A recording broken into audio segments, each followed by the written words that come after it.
भरोसे के रिश्ते जब लालच की भेंट चढ़ जाते हैं तो किस तरह एक कारोबारी पार्टनर ही जान का दुश्मन बन बैठता है, इसकी एक खौफनाक दास्तान महाराष्ट्र के वसई से सामने आई है। 32 करोड़ के लेन देन और कंपनी पर कब्जे के लिए रची गई इस साजिश के खुलासे ने हर किसी को हैरान कर दिया है। आइए जानते हैं कैसे पुलिस की तकनीकी जांच और उत्तर प्रदेश तक बिछाए गए जाल ने इस सनसनीखेज साजिश का पर्दाफाश किया।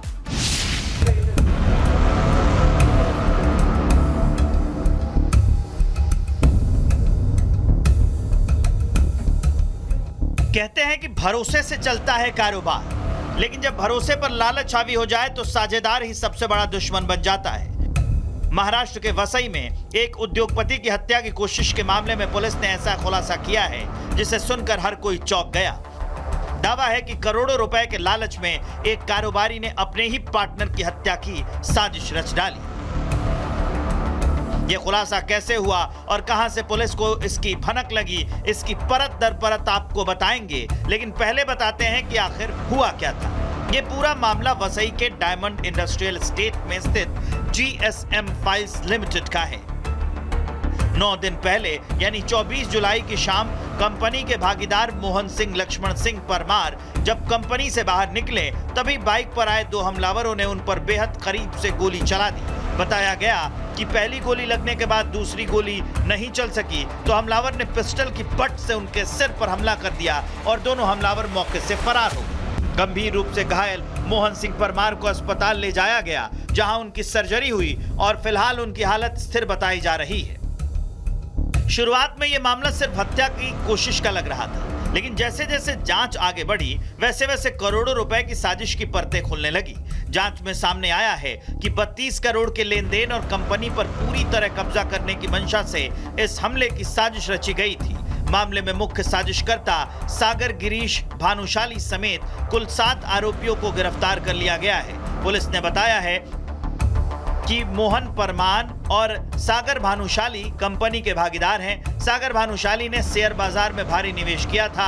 अमेरिकी बाजार में गिरावट से करोड़ों का नुकसान हुआ। इसके चलते भानुशाली भारी कर्ज में डूब गया। आर्थिक संकट से निकलने के लिए उसने योजना बनाई। मोहन सिंह को शेयर बेचने के लिए राजी किया। शेयर सौदे में भानुशाली को 32 करोड़ रुपए मिले। भानुशाली 32 करोड़ वापस नहीं करना चाहता था, साथ ही कंपनी का पूरा अधिकार भी चाहता था। इसके लिए मोहन परमार की हत्या की साजिश रची। मतलब भानुशाली का पूरा प्लान ऐसा था कि एक ही बार में करोड़ों का फायदा और कारोबार पर पूरा कब्जा भी। लेकिन कानून का पंजा इतना मजबूत कि भानुशाली समेत 7 आरोपी सलाखों के पीछे पहुंच गए। मोहन सिंह अपनी कंपनी का कामकाज निपटने के बाद वो अपनी कार की तरफ आ रहा था। उसी दौरान ये जो मेन जो सुजीत देवेंद्र भाई पांडे, ये जो मेन शूटर है, उसने उनको एक कॉल किया कि मोहन सिंह बोले तो उनको लगा कि मेरा कोई नाम ले रहा है। जैसे उन्होंने उसके तरफ देखा वो पूरा उनके सामने चला गया और पॉइंट ब्लैंक एम से उसके ऊपर गोली मारे। लेकिन वो गोली सीधा चेस्ट में नहीं गई, चेस्ट के बाजू से गई और वो गोली अंदर ही फंस गई। और लेकिन वो और भी गोली मारना चाह रहा था, लेकिन उसका पिस्टल जो ब्लॉक हो गया। वारदात के बाद पुलिस ने तकनीकी जांच शुरू की। CCTV footage, call detail record, IPDR और मुखबिरों से मिली जानकारी के आधार पर साजिश की कड़ियां उत्तर प्रदेश तक जा पहुंची। इसके बाद पुलिस की विशेष टीम उत्तर प्रदेश रवाना हुई और आजमगढ़ बलिया से आरोपियों को गिरफ्तार कर लिया।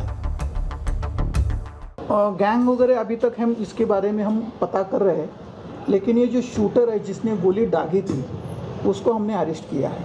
इसमें जो लोग यूपी से फायरिंग करने के लिए आए थे, एक लड़का गुजरात से आया था जो गाड़ी चला रहा था, जो लोग यहाँ बॉम्बे में रह के प्लानिंग कर रहे थे, ऐसे कुल मिला के 6 लोगों को हमने आज अरेस्ट किया है। पूरा टेक्निकल एविडेंस हमारे पास है और ये एविडेंस का प्रूफ होने के बाद ही हमने वो सब लोगों को अरेस्ट किया।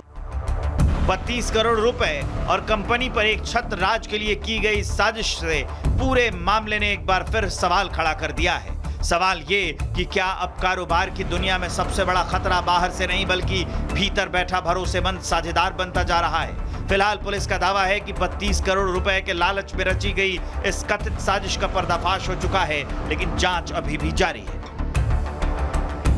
Bureau report, Republic Bharat.